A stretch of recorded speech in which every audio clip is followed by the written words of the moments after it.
आज अडियाला जेल में अलकादर ट्रस्ट के हेयरिंग के लिए आए हुए थे। खान साहब से भी मुलाकात हुई है।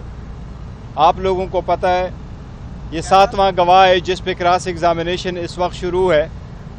अलकादर ट्रस्ट अपनी नूयत का पहला केस है जो साबित करता है कि पॉलिटिकल विक्टिमाइजेशन किस हद तक जाती है।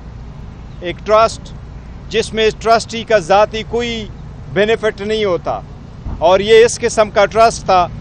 जिस तरीके से शौकत खानम हॉस्पिटल है, जिस तरीके से नमल यूनिवर्सिटी है, और इस यूनिवर्सिटी में अलकादर में जिसमें बच्चे इस्लामी तालीम हासिल कर रहे थे फ्री ऑफ कास्ट, जिसमें ट्रस्टी यानी खान साहब का ट्रस्टी होने के सिवा और कोई ज़ाती बेनिफिट नहीं है, और जिसमें प्रोसिक्यूशन के गवाह ने ये एडमिट भी किया है कि इसमें से खान साहब ने ज़ाती तौर पर इस केस में कोई बेनिफिट नहीं लिया है।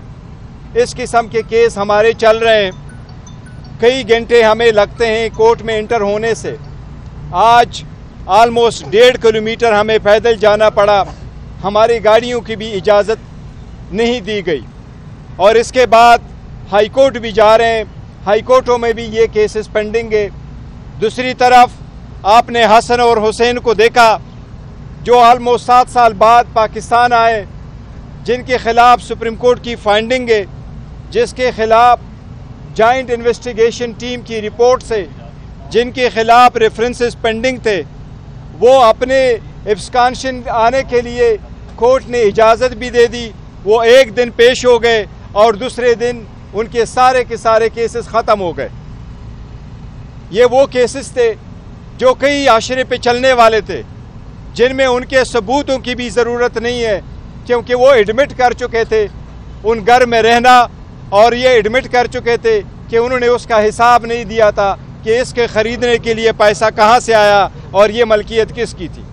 आज भी एवन फील्ड एक मुअम्मा है, किसी को नहीं पता ये किसकी मलकियत है, ये कितने पैसों से ख़रीदी गई, कब कैसी ख़रीदी गई, ये आज भी ये मुअम्मा हल नहीं हुआ है। जबकि इसमें इन्वॉल्व सारे जो एलिमेंट्स थे, सारे कैरेक्टर्स थे, वो इक्विट भी हो गए।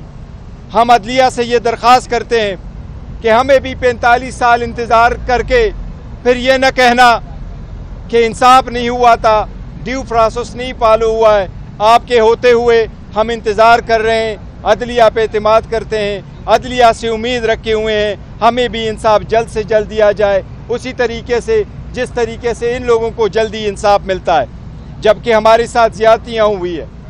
साथ ही साथ खान साहब के साथ आज पॉलिटिकल मामलात पे भी बात हुई है, और पॉलिटिकल मामलात पे अफ़गानिस्तान के सिचुएशन पे भी बड़ा कंसर्न है। अफ़गानिस्तान के साथ ऐसे मामलात कभी पीटीआई के दौर में नहीं हुए, इसलिए हम समझते हैं कि यह हुकूमत की नाक़िस फॉरेन पॉलिसी की वजह से, नाक़िस पॉलिसी की वजह से ये सारे खदशात ऐसे आते हैं। हम उम्मीद करते हैं कि इंशाअल्लाह पाकिस्तान के दिफा में कोई कसर नहीं रखी जाएगी, और हमारे फोर्सेस हमतन पाकिस्तान के दिफा में मजबूत है, और इंशाअल्लाह ताला दिफा में कोशिश करते रहेंगे। साथ ही पॉलिटिकल मामलात पे खान साहब से डिस्कस हुआ है। आज यूनानिमसली खान साहब ने डायरेक्शन दी है और खान साहब ने अप्रूव किया है। इंशाअल्लाह ताला नेशनल असम्बली के पब्लिक अकाउंट्स कमेटी के लिए हमारे चेयरमैन की तरफ मरवत साहब इंशाअल्लाह हमारे उम्मीदवार होंगे। हम बाज़ाबिता तौर पर स्पीकर को कल लेटर लिखेंगे इंशाअल्लाह ताला कि ये नामिनेशन पाकिस्तान तहरीक इंसाफ के बे कैंडिडेट सुन्नी इत्तेहाद काउंसिल की राइट है, वही मेजर अपोजिशन पार्टी है, और हम कल मुतालबा करेंगे कि यह पोजीशन जो है वो हमें दी जाए। गौहर साहब, इस वक्त जो सबसे बड़ा कन्फ्यूजन क्रिएट हुआ है वो आपकी जो पीटीआई की वकला की आदत है और सियासी की आदत है। इमरान खान साहब ने IMF के सामने जो एहतजाज हुआ उसको कंडेम नहीं किया, आपने कंडेम भी किया, आपने ला ताल्लुक़ी का इजहार किया। मरवत साहब ने कहा जी KP में जो पीटीआई की हुकूमत थी उसमें बड़ी करप्शन हुई है, उस पर क्या कहेंगे? दूसरा ये बताएगा जो आपकी खसूसी निशस्तों का मामला इस वक्त चल रहा है उस हवाले से क्या अपडेट है? जहाँ तक आपने IMF के लेटरों का जिक्र किया, लेटर हमने ज़रूर लिखे थे, उनको याद दहानी करवाई थी।